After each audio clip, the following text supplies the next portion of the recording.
Olá, eu sou o Fernando Capês e começa agora o programa Discutindo Direito.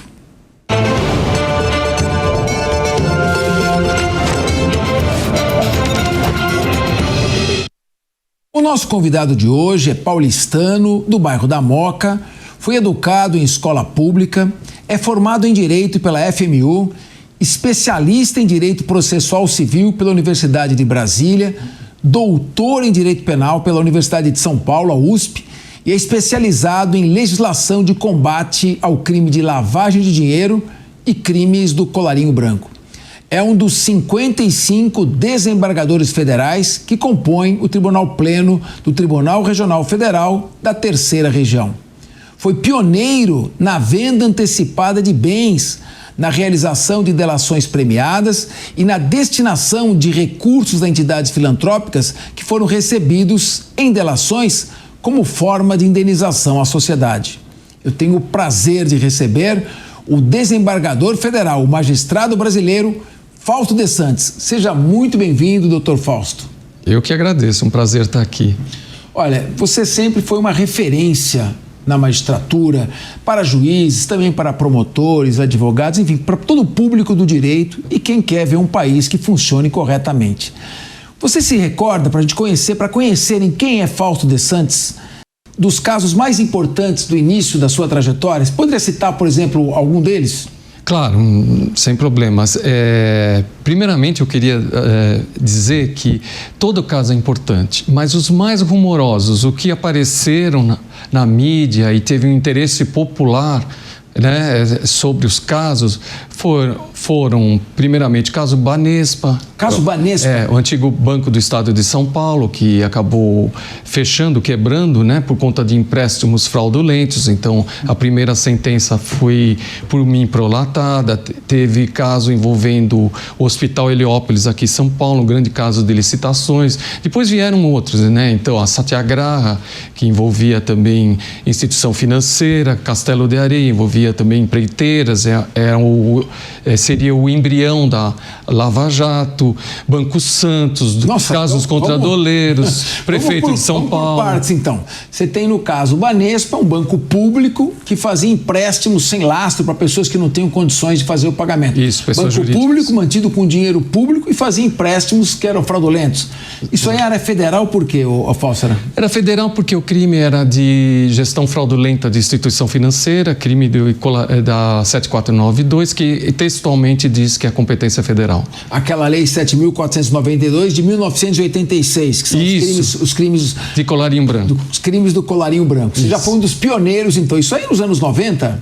Isso, foi nos anos 93, 2, 3, foi logo no início da minha carreira, foi o primeiro grande caso de repercussão e que foi a partir dali que eu comecei realmente a lidar com esse tipo de crime, né? Um crime específico, eu não tinha muita expertise em termos de trabalho, mas eu tinha muito interesse. E a partir de então eu comecei a escrever a respeito de crimes econômicos. Agora, você também foi um juiz que atuou em grandes operações. São casos que têm repercussão, eles têm impacto social, são casos importantes, porque são casos de vultoso prejuízo ao patrimônio público. Como é que você vê a questão dessas grandes operações que muito antes da Lava Jato você atuou e que elas acabaram sendo anuladas? Te criou alguma frustração ou um aprendizado em como lidar com essas questões? Olha, foi muito difícil o começo, porque esses casos eram raros ou não existiam. E quando existiam, eram muito mal compreendidos, principalmente pelas cortes acima da primeira instância, até do tribunal onde eu pertenço hoje. Então, era dificultado, porque algumas decisões novas, de assuntos novos, porque nunca foram tratados antes, eram pouco compreendidos. Até que apareceu, por exemplo, os organismos internacionais, a O CDE criou o GAFI, o Grupo de Ação Financeira Internacional. Então eu estava acompanhando direto todas essas questões de evolução legislativa e normativa para o combate do crime econômico, e eu já trazia nas minhas decisões esses conceitos novos, a nova forma de agir, atuar, o foco nos bens, a apreensão de bens, asfixiamento da organização criminosa, retirando o fluxo financeiro. Tudo isso era novo, até delação premiada ou colaboração premiada, como se fala hoje, era novo. E o tribunal muitas vezes tomava decisões, por exemplo, falando, olha, tem que ser público o teor toda da delação do que o delator falar. Mas espera lá, o caso é sigiloso, ele vai falar contra determinadas pessoas. Não é só esse tipo de crime, mas crime organizado violento. Deixa eu tentar para o público entender então. Você trazia uma legislação mais avançada, uma experiência internacional de combate eficaz às grandes organizações mafiosas na Itália, nos Estados Unidos, mas não havia muita compreensão sobre esses mecanismos lá vamos dizer, que isso é no início de 2000, por exemplo? Isso, não havia, principalmente porque envolvia cooperação jurídica internacional, contatos diretos com autoridades estrangeiras que nunca existiu antes. E esses contatos, todos esses procedimentos eram absolutamente novos, e dependia de tradução, do juiz firmar o documento, quando se tratava de apreensão, como até hoje existe, apreensão de dinheiro, ou congelamento de valores no exterior, o juiz tem que fazer a assinatura do affidavit, que é um documento que comprova a autenticidade e que atesta que aquilo é verdadeiro. Então, quem tem que fazer é o próprio juiz. Então, muitos desses procedimentos eram absolutamente novos. E quando chegava no tribunal, o tribunal às vezes não entendia. As cortes superiores muito menos, porque estavam lidando com o mesmo de sempre, né? Com o trivial, com a criminalidade comum. E algumas decisões foram revertidas,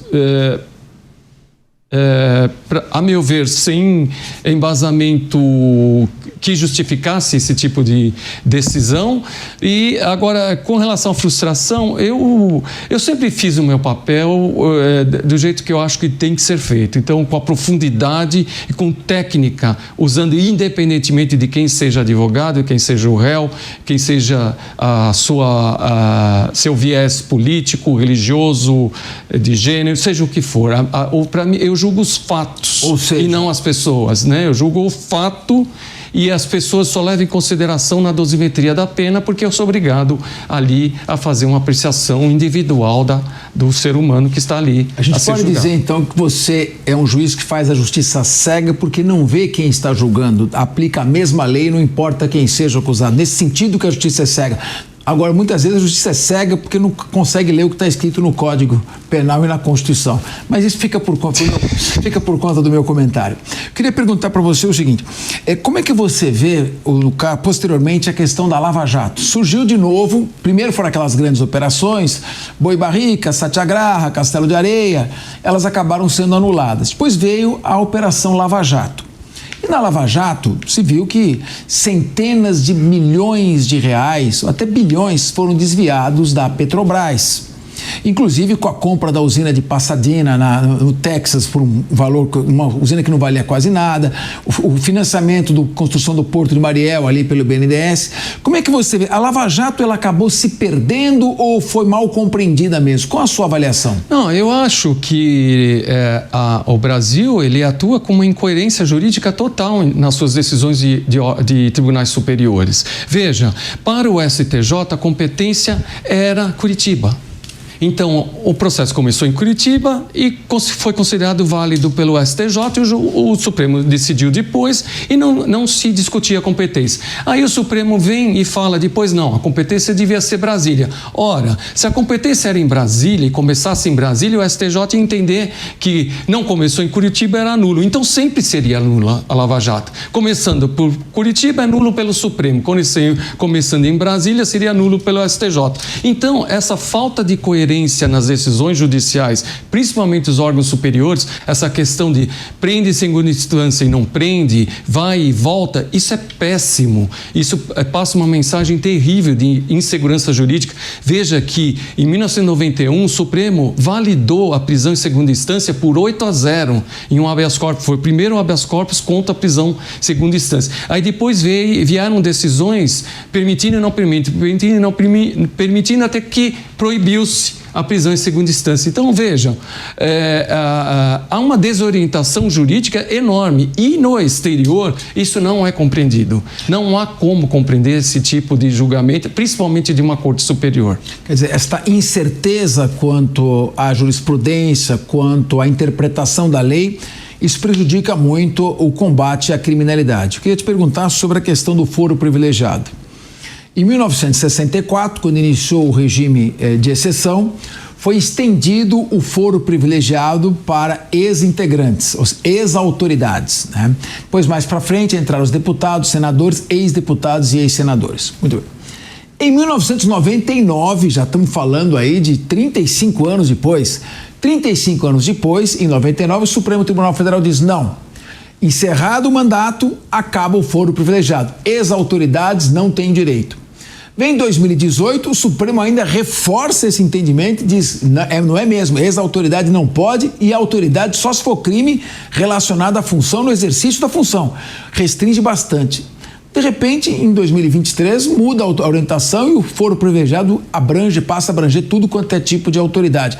O próprio ministro Luiz Fux, no seu voto, fez essa crítica transparecer. Como é que você vê essas alterações constantes de jurisprudência, seja contra a validade de colaborações premiadas, quando a competência, você disse agora, a Vara Federal de Curitiba era competente, depois não era mais. Como é que isso impacta você que se notabilizou por ser um juiz que ficou muito atento nessa questão do combate à corrupção? Olha, eu acho que para ser magistrado e tomar decisões judiciais tem que ter sobriedade, tem que ter firmeza, fortaleza das decisões e tem que ter sensibilidade. Então, fortaleza nas decisões, tem que ser firme, tem que saber o que faz. Sobriedade, tem que refletir sobre o que vai fazer.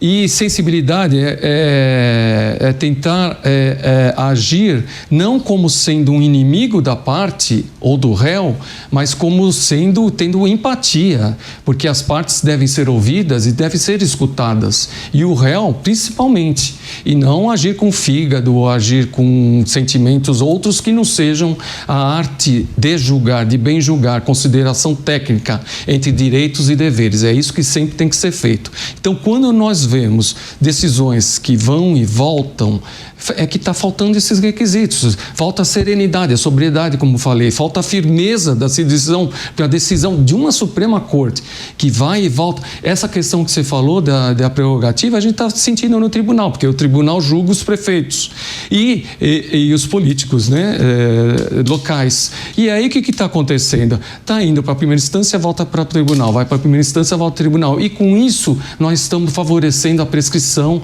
e o encerramento dos casos que envolve a corrupção e que é o grande mal do Brasil, né? Corrupção. Eu costumo dizer que o Brasil leva sempre 10 anos para fazer o óbvio. Ele começa a fazer no 11º ano. Isso ocorre também na área judicial, em todas as áreas. Agora eu quero aproveitar e fazer uma pergunta sobre as organizações criminosas. Você tem uma experiência internacional.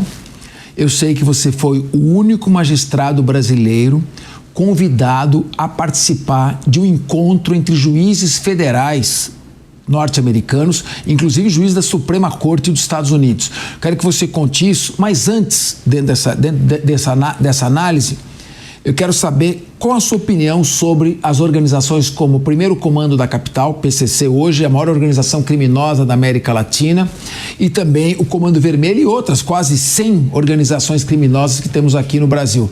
O PCC em 93 eram 7 gatos pingados jogando bola num presídio em Tremembé.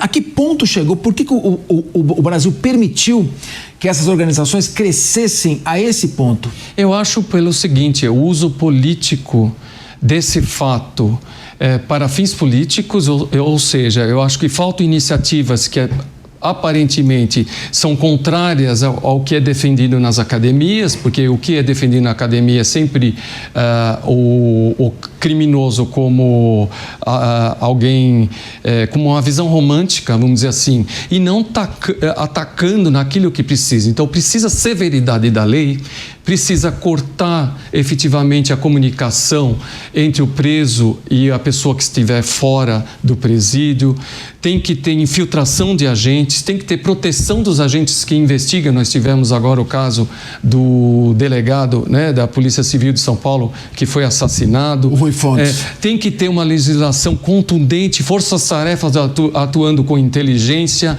e um rigor absoluto, e até mesmo enquadrá-las como entidades terroristas e mudar a lei para esse fim, porque o método utilizado são métodos terroristas, e se nós não tratarmos como o mundo trata o terrorismo, que nós estamos vendo que o terrorismo ele retrocedeu no mundo porque houve uma ação contundente, em nenhum momento titubeante, que permitiu o retroceder dos terroristas. Eles não venceram o terrorista fora do mundo, mas aqui está vencendo, porque esses grupos, essas facções, elas estão ganhando cada vez mais força e o pior, elas estão cada vez mais dentro das instituições, e isso é assustador. Agora, dentro do meu gabinete, que nós temos casos envolvendo o PCC, até tivemos casos envolvendo casos do Rio de Janeiro que passaram por São Paulo por questão do presídio do Mato Grosso do Sul, que é da competência nossa, continua agindo com firmeza, continua agindo com sobriedade, agora com sensibilidade para entender que, olha, aqui é um caso sério e não dá para, primeiro, ter medo e, segundo, não agir com a proporcionalidade necessária neste caso, que é diferente de outros casos que a gente está vendo de penas elevadíssimas por pessoas expressar simplesmente sua opinião. Muito bem.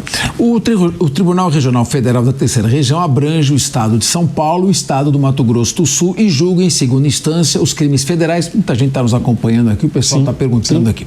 Agora, eu queria te perguntar o seguinte, com relação pela sua experiência, hoje o crime organizado movimenta cerca de 350 bilhões de reais em dinheiro ilícito todo ano. É contrabando de cigarro, contrabando de bebida, veículos, refinaria de petróleo, de álcool, de gasolina, postos de combustível, danceterias, lavanderia de roupa. Eles estão em todos os setores, lavando dinheiro em fintechs. E nós tivemos algumas operações com o Ministério Público de São Paulo, com o MP Federal, com a Polícia Federal, Ministérios Públicos em outros estados também, mas nós estamos falando de bilhões, centenas de bilhões de reais. Nós temos um promotor aqui em São Paulo, Lincoln Gaquia, que vive cercado pela polícia porque está jurado de morte pelo primeiro comando da capital. O delegado, você citou que foi delegado-geral Rui Fontes, foi assassinado em Praia Grande. Como você vê a possibilidade, pela sua experiência internacional, por aquilo que você vê está acontecendo em outros países, principalmente nos Estados Unidos, eu queria que você trouxesse um pouco da sua experiência internacional, desses contatos, para saber qual o caminho para... A gente sabe que é follow the money, mas quais são o conjunto de medidas que você apontaria como imprescindíveis para combater ou minimizar esse flagelo do crime organizado? Primeiramente, pelo que eu vejo no exterior, não existe qualquer possibilidade de saídas temporárias em presídios. O rigor é absoluto no sistema penitenciário das organizações criminosas. Há um rigor com uma legislação forte e não permitindo uma diminuição de pena ao longo do tempo. Tráfico de drogas é tratado como um crime absolutamente grave. No Brasil, às vezes a pessoa, porque leva um pouco de droga, mas todos sabendo que se trata de uma grande organização criminosa, só porque a pessoa levou, então leva uma pena muito baixa, então estimula a continuar o continuismo dessa prática.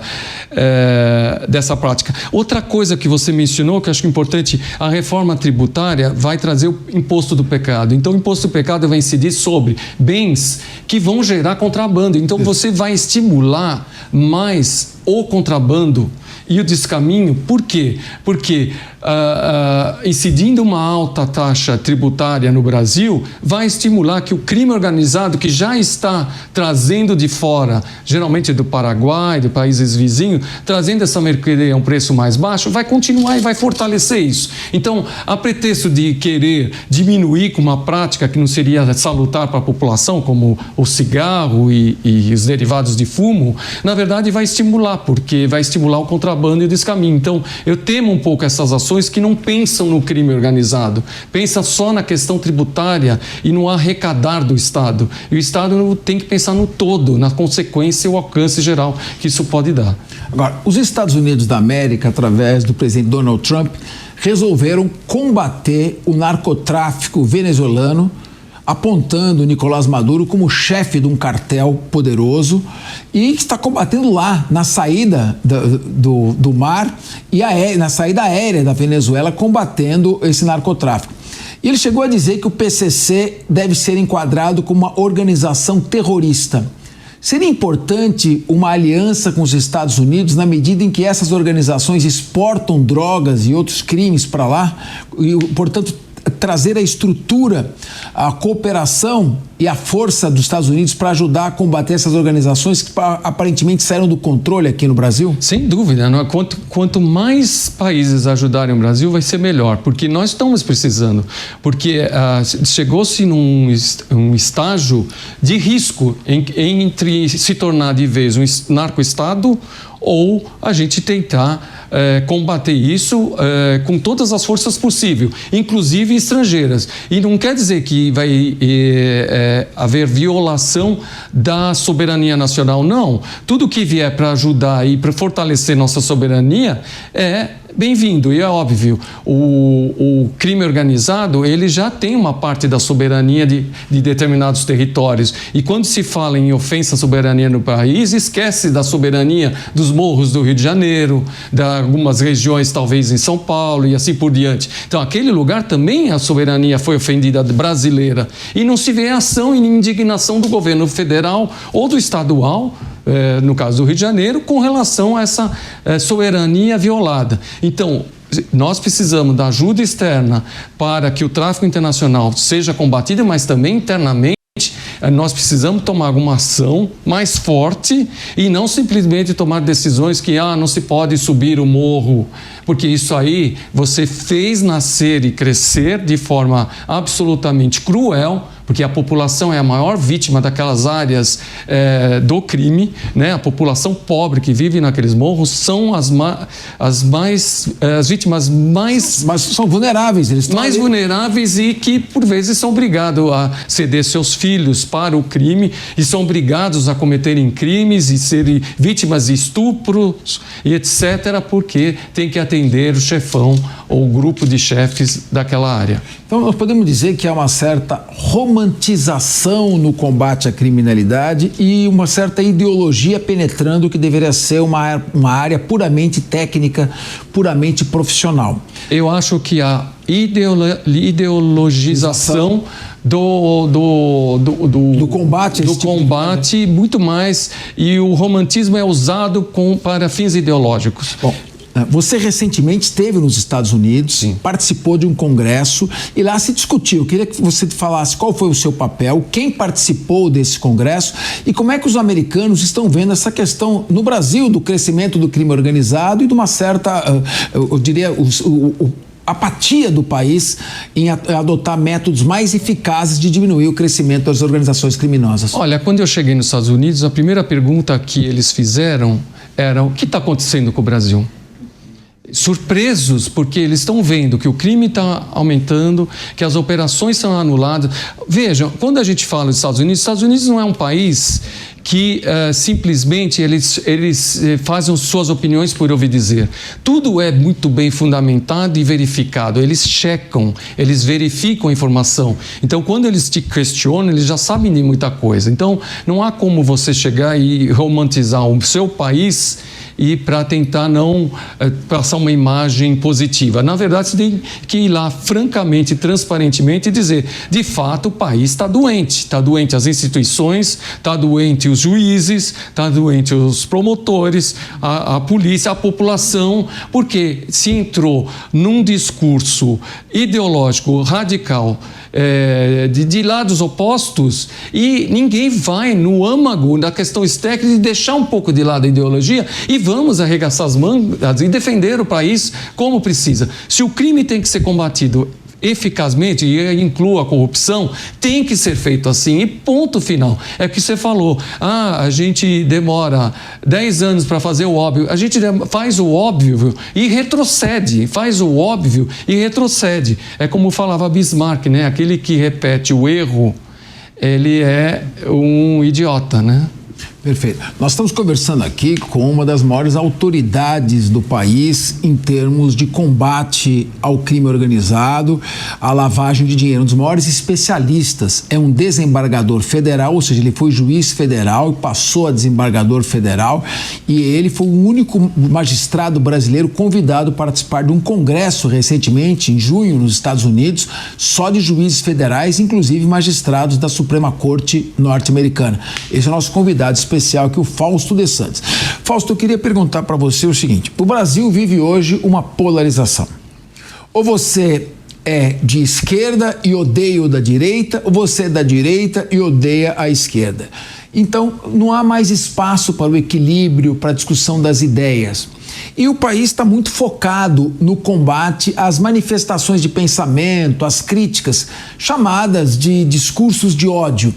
Até que ponto o Brasil está entretido no combate ao que as pessoas falam ou pensam e está deixando passar ao lado as organizações criminosas? Essa polarização e esse combate ao que as pessoas escrevem nas redes sociais estão deixando, por exemplo, passar ao largo a pedofilia, a pornografia infantil, os crimes eletrônicos, os crimes financeiros pela internet. Como você analisa o crescimento do crime organizado, enquanto parece que o Brasil está hipnotizado por esse combate às manifestações de pensamento? Não, de fato está havendo uma estagnação em termos de combate à corrupção. Eu recebi um advogado há um tempo atrás e falou: o que está acontecendo, doutor Fausto, que não há mais operações com relação à corrupção, grandes crimes econômicos? Você fala, a Polícia Federal, nós estamos recebendo casos de manifestações na internet. Agora, me desculpem, gente, a liberdade de expressão tem que ser garantida. É esse o foco que tem que ser feito pelas cortes superiores. O foco não é o controle, e sim a liberdade. E nós não estamos vendo essa firmeza na defesa do direito humano e liberdade. Quando eu estive nos Estados Unidos, as defesas são as liberdades. No caso, lá nos Estados Unidos, foram defesas das liberdades de expressão. Foi muito falado sobre isso, internet, as novas vias, novos métodos, a inteligência artificial, o uso, como deve ser tratado, mas sempre no foco da liberdade, da melhor garantia da população. E no Brasil, não. O foco é o controle. Agora, me desculpe, controle, não é possível falar de controle e não falar da liberdade, e não focar na liberdade. Uma última pergunta. Clamor popular. Essa é uma expressão que a gente conviveu muito, principalmente no início dos anos 90. Sob a bandeira do clamor popular, seja combate à corrupção, combate a organizações criminosas ou defesa da democracia, o Brasil tem experimentado decisões polêmicas, um certo ativismo no que diz respeito a atropelar direitos do investigado, direitos de quem está sendo processado. Até que ponto as democracias modernas podem chegar para se defender, seja de discurso ou de algum tipo de agressão? Estamos falando em penas de 14 anos para quem pichou, por exemplo, uma estátua. Queria a sua opinião. Olha, você falou do clamor popular, né? Eu acho o seguinte, a população faz parte da conversa.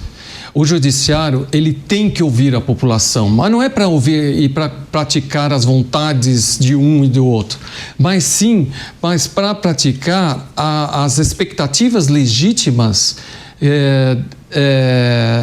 da população com relação ao poder. O que as pessoas esperam do poder? Esperam uma decisão serene, contundente e justa e proporcional aquele que está sendo julgado. Então, essa desproporção de penas é evidente que está acontecendo. Não se justifica, não se pode falar. Eu escrevi um livro sobre democracia, constitucionalismo. Constitucionalismo é o império, a supremacia da lei. Então, não se pode aplicar penas desproporcionais porque está se ofendendo o constitucionalismo e, por via transversa, a própria democracia, que é a soberania popular, é aquela que faz valer a opinião, a sua opinião perante os legisladores que emitem a lei, que editam a lei. Então, a lei tem que ser cumprida, mas de forma individualizada e sem essa desproporção, porque por isso que hoje há descrédito total, infelizmente, de nossa Corte Superior. Muito bem. Para você defender a Constituição, é preciso, em primeiro lugar, respeitá-la. Bom, nós ficamos por aqui. E esse foi mais um Discutindo Direito. Para você que gosta do jeito Jovem Pan de notícias, não deixe de fazer a sua assinatura no site jp.com.br. Lá você acompanha conteúdos exclusivos, análises, comentários e tem acesso ilimitado ao Panflix, que é o aplicativo da Jovem Pan. Até o próximo Discutindo Direito. A opinião dos nossos comentaristas não reflete necessariamente a opinião do Grupo Jovem Pan de Comunicação. Realização Jovem Pan.